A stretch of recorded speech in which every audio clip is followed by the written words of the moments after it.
The rock was cold enough to sting, even through 3 layers of flight suit. But Sergeant Mara Voss had been sitting on it for 6 hours, and she'd stopped feeling much of anything around at hour 2. She sat cross-legged, her back to the dropship, watching the binary sunset bleed out across the ammonia flats of Kethvara, twin suns, both dying. She'd thought it would be beautiful. It wasn't. It just looked like something taking a long time to end. She heard boots on gravel behind her. Didn't turn around. "You've been out here since 4400, said a voice. Low, female. The translator implant smoothed the edges of the alien consonants, but there was no softness underneath. Breath Soma moved the way old things moved. Not slowly, but with the particular economy of a creature that had learned not to waste motion. She was Karathi, which meant she was 400 years old and built like the architectural memory of a cathedral. 3 meters of gray-white chitin and compound eyes that caught the last of the sunlight and broke it into something almost painful. "I know," Mara said. "He has asked to see you." She'd been waiting for that. Waiting 3 days.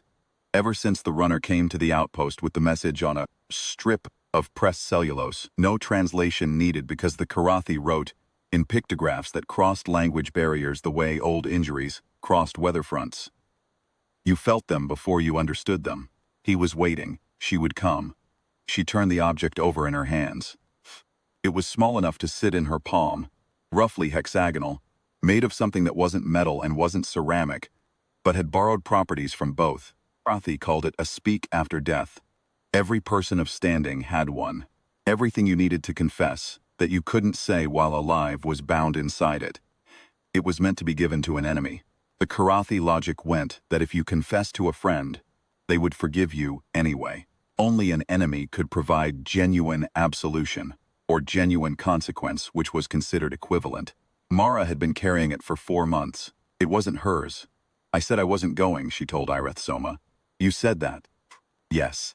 The elder folded herself down onto a rock nearby with a sound like a slow-motion avalanche, compound eyes fixed somewhere in the middle distance. "Or that, you said you were sleeping. And before that you said you were eating. You lie consistently, Sergeant. Find it almost a comfort at this point." Mara almost smiled. "Saves time. Truth saves more." Ireth Soma extended one of her lower limbs, the delicate ones, the ones that looked like they should be decorative but were in fact the most precise instruments in a Karathi body, and tapped the speak after death in Mara's palm.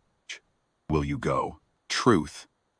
The wind off the ammonia flats smelled like old copper, and something she'd never found a name for. 4 years on Kethvara, and she still hadn't named it.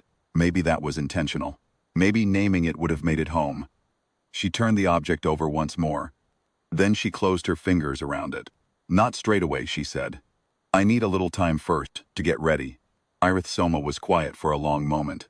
When she spoke again, her voice had dropped to something that in a human might have been gentleness, or might have been grief. The translator didn't distinguish. "You understand what you're walking into."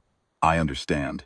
"Then understand this also." The elder rose and in rising cast a shadow that briefly covered Mara entirely. "Anyone can hide from an enemy. No one can hide from a debt." She walked back toward the structure they'd built at the edge of the flats. Part shrine, part waystation, part machine, whose purpose Mara had never entirely decoded. The sound of her footsteps faded. Mara sat with the dying suns and the cold rock and the object in her hand. And she breathed in the smell she'd never named.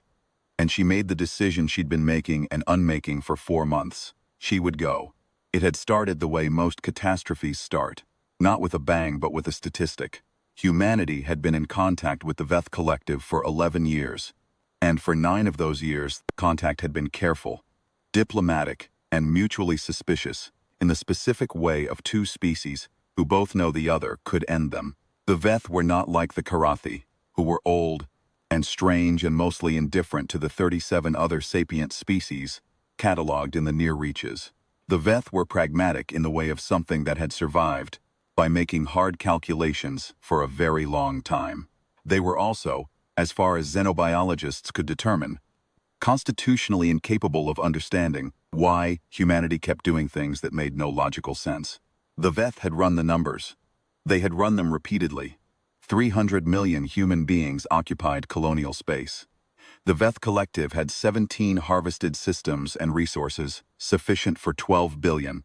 Humanity's projected growth curve would, within 4 generations, begin to create resource pressure in sectors the Veth considered theirs.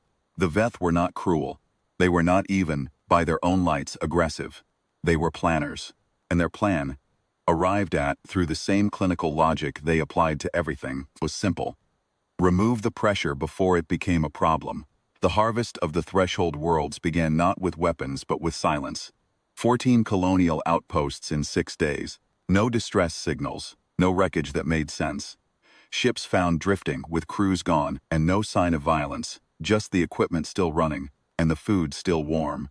Like someone had pressed pause and removed the people. Mara had been on Threshold 7 when the fleet came. She remembered the sky turning the wrong color, not the red of ionized atmosphere, not the white of energy discharge, but a deep, layered violet that her visual cortex kept trying to identify as something natural.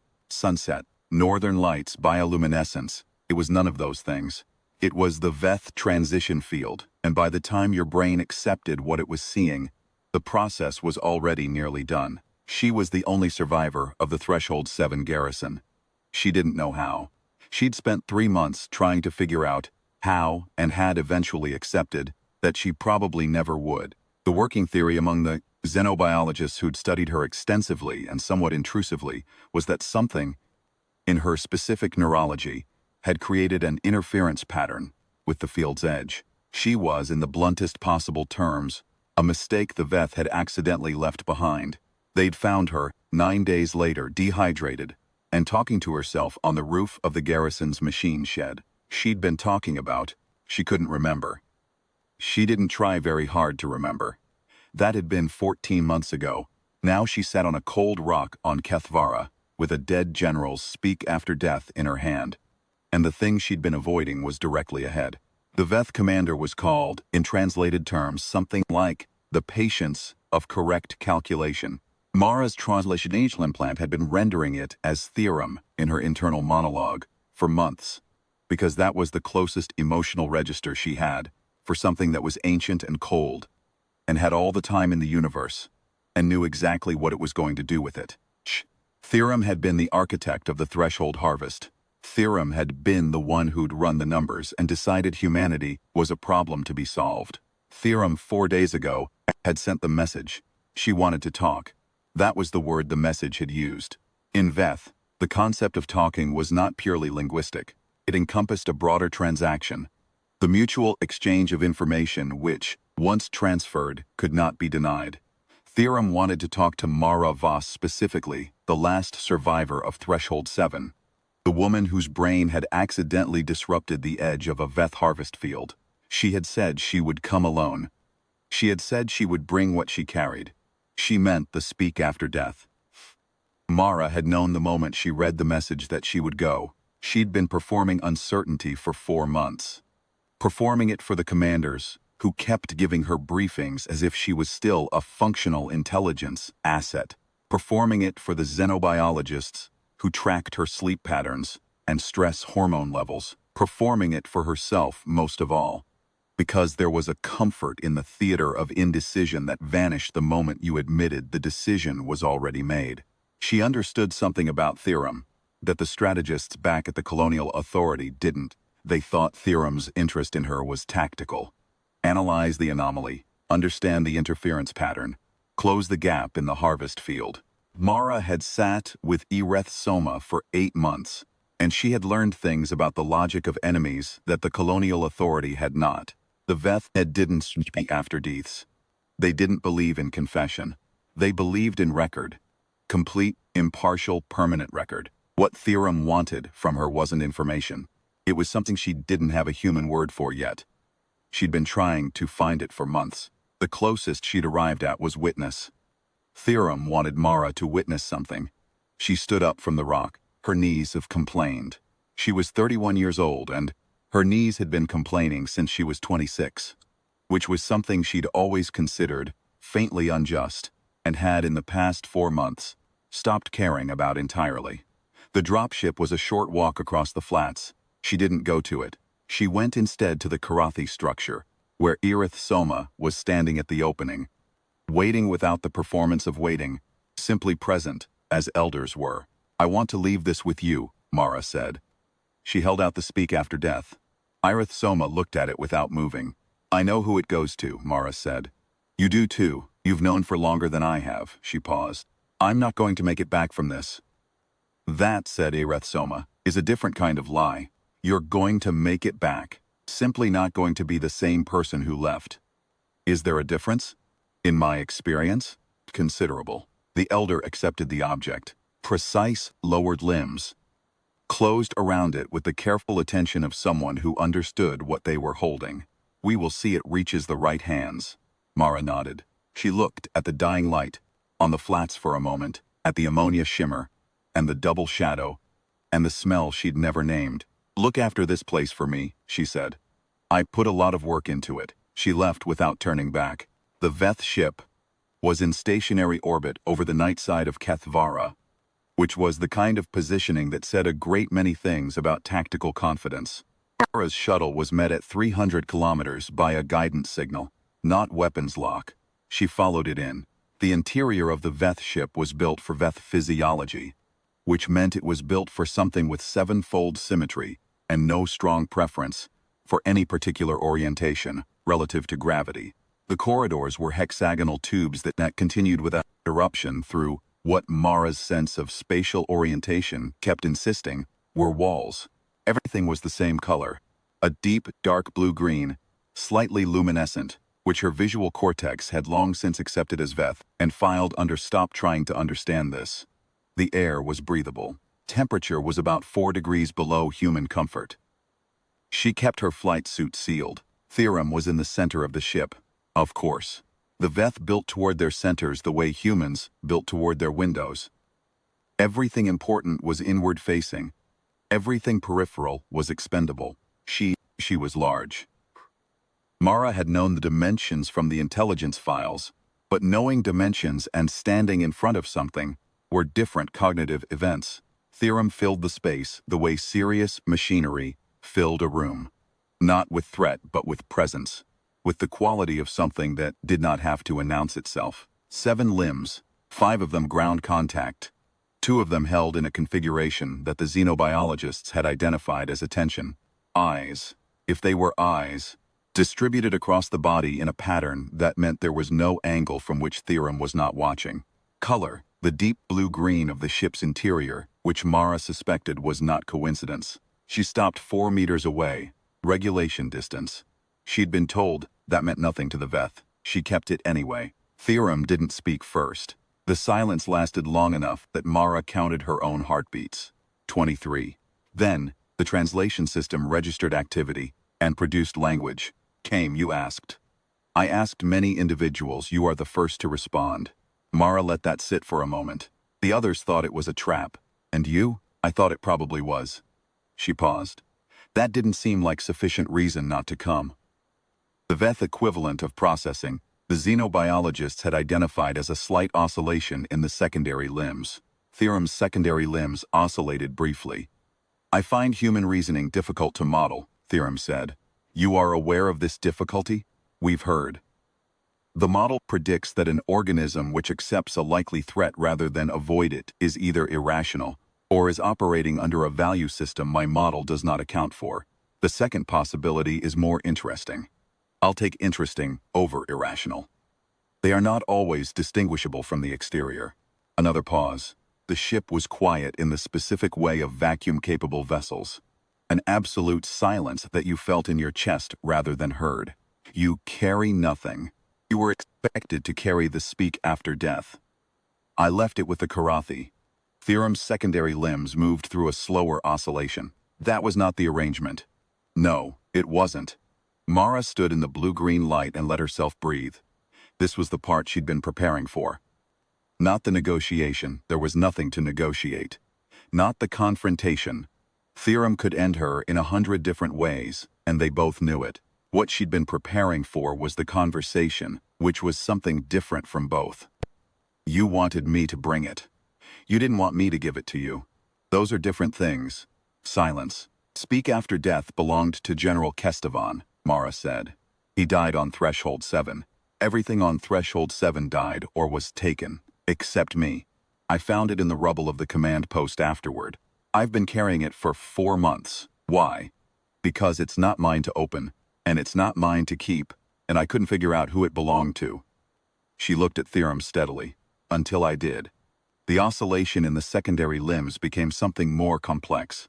The translation system flagged an affect state it labeled as unresolved emergent. You believe it belongs to me. I believe it was always going to end up with you. Mara crossed her arms, not in hostility but in the way you crossed your arms when you were cold and also making a point. Kestevan was a strategist, one of the best we had. He knew the Veth collective better than almost anyone in the colonial authority. He'd been modeling your decision trees for years, and he concluded. I found this in his notes before the garrison fell. He concluded that the harvest wasn't inevitable, that there was a version of the calculus where it didn't happen. He put that in the speak after death. For his friends, for his enemy, for me, for you. Because the Karathi are right about one thing. Your friends will forgive you regardless. Only your enemy can really hear you. The secondary limbs stilled completely. Mara had read enough Veth behavioral analysis to know that was significant. Limb stillness in the Veth was the equivalent of a human going very quiet inside. You did not bring it, Theorem said. And yet you bring the content of it. I remember everything I read. Occupational hazard. She uncrossed her arms. He believed you miscalculated. Not the math. Your math is better than ours. He believed you miscalculated the variable. Which variable? Use. She said it simply, without drama. You modeled human expansion as a resource pressure curve, and you calculated correctly. We would have created pressure in your sectors. The math was right, but the model assumed we'd keep doing what we've always done, which is expand outward in straight lines until we hit something, and then argue about it for 50 years and eventually make a treaty. She paused. We don't actually do that. Your history is a record of people trying to do that and then doing something else entirely when it stopped working. She felt, unexpectedly, something she recognized from the months on Kethvara. Not peace exactly, but the sensation of being on the right rock at the right time, watching the right sunset. Kestevan's model showed a third path. Not expansion, not containment, something else. A kind of interdependency the Veth Collective doesn't have a framework for, because you've never encountered a species that is specifically bad at doing what is logically optimal and somehow keeps surviving anyway. Theorem was motionless for a long time. The ship breathed its absolute silence around them. Then, you are describing irrationality as an asset. I'm describing adaptability as a survival mechanism. Those are the same statement, only from the outside. Mara let a moment pass. You wanted a witness. I figured that out before I came. You wanted someone from Threshold 7 to sit in front of you and make you look at what you did. Not because you feel guilt. I don't think you experience guilt. Because your model has a gap in it, and you know it has a gap in it, and the gap shape is us. Look at us from the exterior for 1,000 years, and you will not understand why a species with our resource inefficiency and our endless internal conflict, and our absolutely baffling refusal to optimize our own behavior, has survived as long as we have. She stopped. Then. And you need to understand that, because if you don't, your next calculation will also be wrong. The secondary limbs moved through a slow, complex pattern that the translation system spent several seconds analyzing before producing a single word. Consideration. You came here to educate your enemy, Theorem said. I came here because I was the only one left and someone had to. Kestevan would have come if he'd survived. He would have said it better. I would not have listened to him. I know. He knew too. That's why he put it in the speak after death, she breathed. An enemy is just a friend you haven't understood yet. That was the last thing he wrote. The silence that followed was long enough that both suns had finished setting by the time Mara registered the change in light through the observation port behind Theorem's position. The ammonia flats of Kethvara would be a single silver darkness now, the stars coming up cold and precise, and somewhere on the surface, Ireth Soma was standing at the edge of the Karathi structure, holding a small hexagonal object, and waiting with the patience of 4 centuries. The harvest cannot be undone, Theorem said. No. Those who were taken were processed. There is no retrieval. I know. Mara's voice didn't shake. She'd cried out the available grief months ago, alone on the cold roof of the machine shed, talking to people who weren't there. What was left was something harder and more durable. I'm not here for retrieval. I'm here for the calculation. The calculation. The next one. The one you haven't made yet. She looked directly at the distributed eyes she couldn't quite parse as eyes. I want to be in it. Theorem's body moved through something that had no direct translation, and that the xenobiologists, when Mara described it later, would spend 6 months arguing about. The closest approximation they settled on was orientation toward unfamiliar possibility. You want, Theorem said slowly, to serve as a variable in the Veth Collective's modeling of human behavior. I want to be the person your analysts talk to before you make decisions about us. Yes. Nothing, Fring. She said it flat and certain. I'm not trading, I'm not negotiating. I'm telling you that if you want to understand what humanity does and why it survives, doing it, I am the most efficient route to that understanding. You can take it or not. Another long silence. Mara stood in it, and she thought about Irith Soma saying, "You're not going to be the same person who left." And she thought about the confession dial and Kestevan's last notes. And she thought about the 14 outposts and the quiet sky above Threshold 7. In the moment before the violet came, and she thought about the smell on the ammonia flats that she'd never named. She would name it now, she decided. When she got back, "You understand," Theorem said, "that this does not guarantee your safety. The collective's course is determined by calculation. If the calculation changes, then it changes. I know." She didn't look away. "That's the job. I'm not doing this because it's safe. I'm doing it because Kestevan was right, and someone needs to make sure the math gets better." Theorem was still for a long time. Long enough that Mara wondered, with the particular flavor of calm that comes, after you've stopped fearing the worst and started living in the present, whether she'd misjudged entirely, whether Theorem would simply process what she'd said, find it insufficient, and the lights would go out. The lights didn't go out.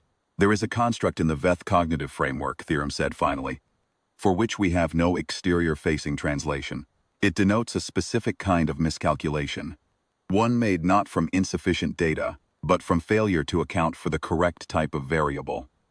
The secondary limbs moved in a pattern the translation system had never indexed. Species is that construct. Is that a yes? It is an acknowledgement that my model requires revision."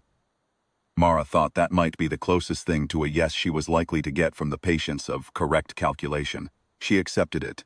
The return trip to Kethvara took 4 hours. She spent most of it in the co-pilot seat of her shuttle, watching the stars with the specific quality of attention she'd developed in 14 months of irregular sleep and regular introspection. Not looking for anything, not processing, just receiving. By the time she broke atmosphere, the ammonia flats were lit gold in the early light of the first sun. And she could see the Karathi structure from altitude. The strange geometry of it, the way it sat in the landscape like a thought a very old mind had placed there with precision. Irith Soma was outside when she landed.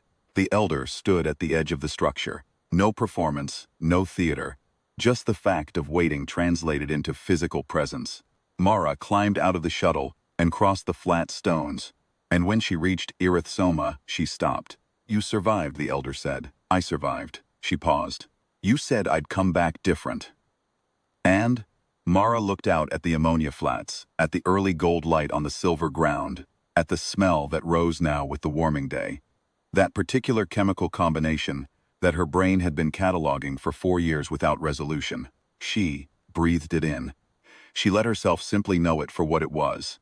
Alive and alien, and entirely itself, exactly like everything else on this planet that had refused to become home, and had therefore become something stranger and more durable. Hers, in the way that places become yours, not through comfort, but through witness. She knew its name now. "Some," she said. Irith Soma held out the speak after death. "You still haven't told me what you want done with this." Mara looked at it. The hexagonal object caught the first sun's light and split it in ways that made her feel, for a moment, the weight of everything Kestevan had sealed inside it. All that compressed grief and calculation, and the last working thoughts of someone who understood his enemy well enough to trust them with his confession. She took it back. I'll deliver it myself, she said. On the next trip. Irith Soma made a sound that wasn't quite a laugh and wasn't quite a sigh, and was probably untranslatable. There will be a next trip. I think so. Mara turned the object in her hands. I told Theorem that enemies are just friends you haven't understood yet. She called it irrational. Was she wrong? Mara thought about it. About the ship and the silence and the distributed eyes and the sectaries. Finding patterns she hadn't known existed for states of being she hadn't known were possible. Thought about the specific quality of Theorem's stillness when the model revised itself in real time. Thought about what it must be like to be a thing that had been certain for so long. That uncertainty felt like destruction, and to have it turn out to feel, instead, like a door. I don't know, she said honestly. I'm going to find out.